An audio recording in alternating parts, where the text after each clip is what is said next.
Hello students, कैसे हैं? चलिए नेक्स्ट वीडियो स्टार्ट करते हैं इडियम्स और फ्रेजेस का, जो कि बिल्कुल लेटेस्ट एग्जाम्स में पूछे गए हैं, इन सभी में, खासकर एसएससी में। और यही अगर टफ बनाना हुआ एग्ज़ाम तो ये इन्हीं में से कोई आ जाएगा, है ना। तो चलिए बिना देरी के स्टार्ट करते हैं गाइस।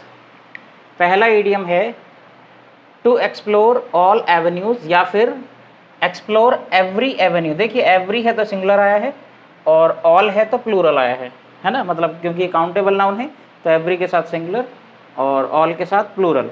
सही। एक्सप्लोर का मतलब क्या है? जो एक्सप्लोर का मतलब है गाइस, एक्सप्लोर का मतलब होता है ऐसे रास्ते पे जाके उसके बारे में पता लगाना जो एन अनफैमिलियर, एक तरह से। मतलब आप वहाँ पहले गई नहीं है। जैसे वास्को डी गामा क्या थे? एक्सप्लोरर थी, उन्होंने एक्सप्लोर किया था दुनिया को, है ना। तो किसी रास्ते पे जाना जिससे आप अनफैमिलियर हैं और वहाँ की चीज़ों का पता लगाना है। सही। दूसरा मीनिंग होता है टू इंक्वायर समथिंग, मतलब किसी चीज़ के बारे में पता लगाना। ठीक। अब एवेन्यू क्या है? एवेन्यू होता है गाइस रोड। जैसे सिटीज़ के अंदर होता है ना, ये रोड रहता है और यहाँ पे ये रोड रहता है सिटीज़ के अंदर, और किनारे पे क्या खड़े होते हैं? ट्रीज खड़े रहते हैं, पेड़ खड़े रहते हैं। तो ये वाला जो रोड है ना, इसको क्या बोला जाता है? एवेन्यू। तो इसी से आपको समझ में आ जाएगा। एक्सप्लोर का मतलब है पता लगाना। ऑल एवेन्यूज़ का मतलब सभी रास्ते, ऐसे रास्ते जो आप वहाँ पहले ट्रैवल नहीं किया है। या फिर एक्सप्लोर एवरी एवेन्यू, इसका मतलब ये है हर एक रास्ते का पता लगाना जहाँ आपने पहले ट्रैवल नहीं किया है, या फिर किसी चीज़ का पता लगाना। तो इसका वहीं से मतलब है to try everything to obtain the desired result. हर चीज़ यूज़ करना, हर चीज़ ट्राई करना जिससे हमें बेहतरीन यानी डिजायर्ड रिजल्ट मिल सके, जो हमें चाहिए। जैसे to get my work done I explored all avenues. अपना काम निकलवाने के लिए, काम करवाने के लिए मैंने सभी चीज़ ट्राई करी जो मेरा काम करा सकती थी। क्लियर। नेक्स्ट देख लेते हैं। टू फास्ट ट्रैक समथिंग, मैंने बता रखा ऑलरेडी, समथिंग लिखता हूँ मैं एस की पावर टी एच, है ना। टू फास्ट ट्रैक समथिंग, इसका मतलब क्या है गाइस? जहाँ भी फास्ट ट्रैक आ जाए वहाँ हमेशा स्पीड से रिलेटेड होगा। क्यों? क्योंकि फास्ट ट्रैक का मतलब होता है जो घोड़े नहीं दौड़ते रेस के, उनका जो ट्रैक होता है वो हार्ड होता है, ड्राई होता है, जिससे वो स्पीड से दौड़ सकें, इसीलिए डिजाइन किया जाता है वो। सही। तो फास्ट ट्रैक का मतलब क्या हुआ? यहाँ पे वर्ब है ना। To fast track something means to progress faster, तेज तरक्की करना। सही है।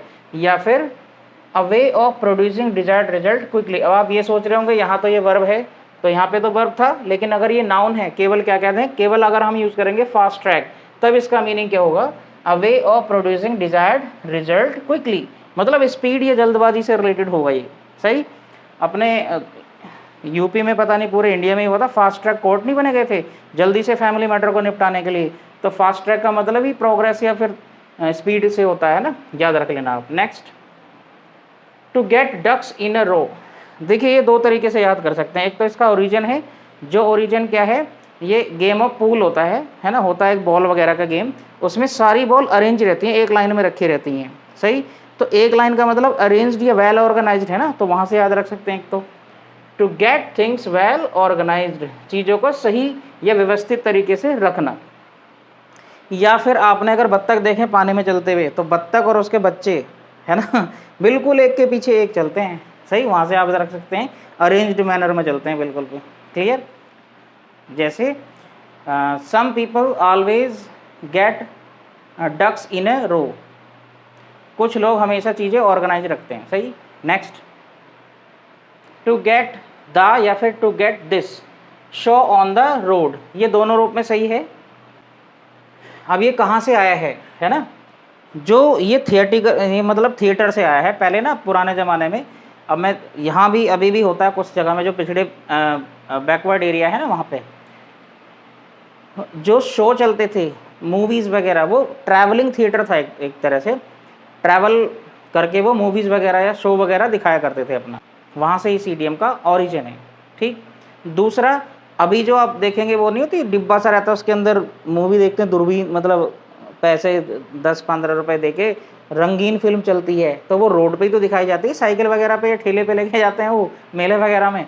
तो इसका मतलब ये है, तो वहाँ से आया है ये to put up an idea, to put up a plan और एन आइडिया आएगा गाइज यहाँ पे। यहाँ पा था तो ए आया है, यहाँ आ है साउंड तो एन आएगा, है ना। To put up a plan और एन आइडिया इनटू एक्शन, यानी कोई भी जो आपका प्लान है, तरकीब है, उसको उस पर एक्शन लेने एक तरह से कह सकते हैं। सही है। Next, to keep one's fingers on the pulse, ये तो बहुत ही ईजी है।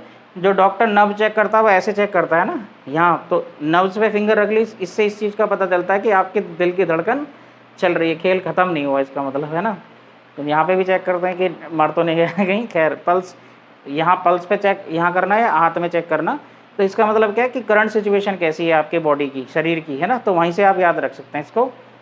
To be aware of latest news, यानी करंट सिचुएशन के चल रही है समाज में, या फिर विकास की सिचुएशन के चल रही है समाज में इस समय, उसके प्रति अवेयर रहना। अवेयर का मतलब है वो आपको अप टू डेट रहना एक तरह से उसके प्रति। सही।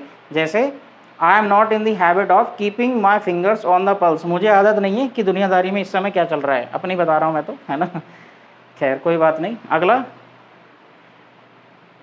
To mean business. गाइज यहाँ पे ना ये वर्ब है, मीन बिजनेस होता तो कई सारे अर्थ हो सकते थे, लेकिन यह टू मीन का मतलब है अर्थ होना, मीन का मतलब है अर्थ होना, बिजनेस यानी ऐसा बिजनेस जिसका कोई अर्थ निकले। इसका मतलब यह है कि आप उसके प्रति कोई सीरियस हैं। क्लियर। तो इसका मतलब क्या हुआ मीन बिजनेस का, टू बी सीरियस या फिर डिटरमाइंड अबाउट समथिंग, किसी चीज़ के प्रति सीरियस है, डिटरमाइंड मतलब दृढ़ निश्चय हुआ ना कि अब मुझे करना है, वो आपके लिए क्या है, टू मीन बिजनेस। सही है।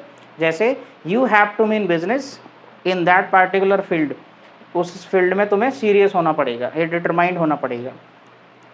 अगला, to think on one's feet, इसका ओरिजिन जो है ये जो है ये कनाडा जो है ना, वहाँ से उसके एक कमिश्नर ऑफ लैंग्वेज अपॉइंट हुए थे, उन्होंने यूज़ किया था, बाकी इसकी कोई जानकारी नहीं मिली है ज़्यादा। उन्होंने यूज़ किया था इसका, और इसका अर्थ क्या निकलता है वो इसके सामने लिखा है, या तो आपको याद ही करना पड़ेगा। To make a quick decision या फिर टू गिव क्विक आंसर, यानी आंसर क्विकली, है ना। तो जल्दी से डिसीजन लेना, यानी इसका मतलब है आपने रिसर्च नहीं करी, तुरंत डिसीजन ले लिया। सही है। तो इसका मतलब क्या है, to think on one's feet, कहते हैं ना अगर घुटनों से सोचेगा यार, कतई दिमाग है ना तेरे में, अगर काम गलत हो गया तब बोला जाता है ऐसा। तो जल्दबाजी में डिसीजन लेना कह सकते हैं आप, है ना। Next, to sail through something, sail का मतलब होता है गाइज नाव चलाना होता है ना, पानी में आराम से नाव चलाते रहे ना, उसको सेलिंग बोलते हैं, शिप सेलिंग भी बोलते हैं। इसका मतलब क्या है, to be successful in doing something without difficulty. तो पानी में नाव क्या है, अगर पानी शांत है तो आसानी से चल जाती है, तो वहीं से उसका मीनिंग है to be successful in doing some, किसी चीज़ में सफल होना बिना किसी परेशानी के। क्लियर। जैसे my friend sailed through his business, यानी आसानी से वो अपने बिजनेस में सफल हो गया। Next, to not let the grass grow under feet.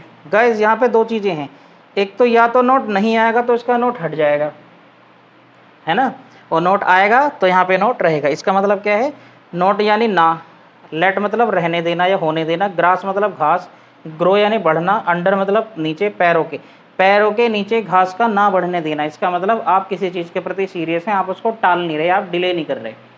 और अगर नोट हटा दें, to let the grass grow under feet, इसका मतलब है आप एक जगह बैठे हुए हैं, पैरों के नीचे घास उग गई, वो लंबी मतलब उग भी गई, बड़ी भी हो गई, आप ऐसे ही पढ़े हैं, लेजी पढ़े हैं। इसका मतलब क्या हुआ, यानी काम को टालना। सही। तो यहाँ पे नोट लगा है, यहाँ तो हमने, तो इसका क्या होगा यहाँ पे, नोट, यानी not to delay in getting something done, कोई काम करवाने में देर ना करना। सही। जैसे कुछ लोग होते हैं ना, टालते रहते काम करवाने, फिर दूसरा मौका मार ले जाता है इस तरह से। लास्ट इडियम है guys, to work like a charm. यहाँ जो चार्म है उसका मतलब है मैजिक से, मैजिक, है ना, मतलब ऐसा कहते हैं ना कि जादू ही हो जाएगा कोई, वहाँ से लिया गया है ये। ऐसे काम करना मानो जादू चल रहा है उसमें। इसका मतलब टू वर्क वेरी वेल या फिर टू प्रोड्यूस डिजायर्ड रिजल्ट, अच्छे से काम करना, और या फिर इस तरह से काम करना जिससे आपका जो रिजल्ट आपको चाहिए, जो आप उससे चाह रहे हैं, एक्सपेक्टेशन, वो हो जाए। सही है। तो उम्मीद है गाइस आपको क्लियर हो गए होंगे अच्छे से, और ऐसे ही इडियम्स अभी 2-4 क्लास और हैं बस, फिर नए टॉपिक शुरू होंगे, ग्रामर भी स्टार्ट होगी धीरे, और चैनल पे नए हैं तो भाई सब्सक्राइब करना बिल्कुल ना भूलें, और वीडियो को लाइक किया करें, शेयर किया करें। अपने तक ज्ञान सीमित रखेंगे तो आपका ज्ञान कम पड़ेगा, है ना। ये मत सोचना अपने तक रख लेंगे तो बस हम ही को मिलेगा, कोई ना कोई कहीं से तो ले ही लेगा। देखो अब आप देंगे तो आपका ज़्यादा फायदा है, आप उससे पूछेंगे वो आपको समझा सकता है 2-4 चीज़ जो आपके समझ में नहीं आई है ना। तो मिलते हैं नेक्स्ट वीडियो में, बाय बाय, टेक केयर।